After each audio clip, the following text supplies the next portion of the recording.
লাবণী। ওমা গো, আপনি এখানে কি করছেন? মানে? মানে মানে চোরের মতন ঘরে ঢুকলেন কিভাবে?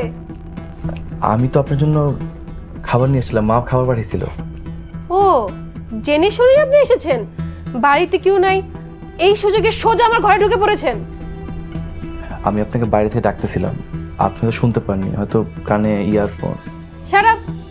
আমাদের বাড়িতে কেউ নেই জেনে শুনে আপনি এখানে চলে আসছেন এই সুযোগটা কাজে লাগানোর জন্য, তাই না? আমার ইজ্জত নষ্ট করার জন্য।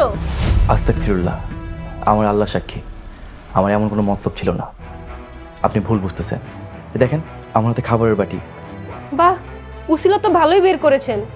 শুনেন জালাল ভাই, আপনার নামে মামলা করা উচিত, কিন্তু কেন করিনি জানেন? কেন? আমার প্রতি দয়া থেকে? শুনেন, আপনার মতন মুখোশধারী মানুষদের উপর আমার কোনো দয়া মায়া হয় না।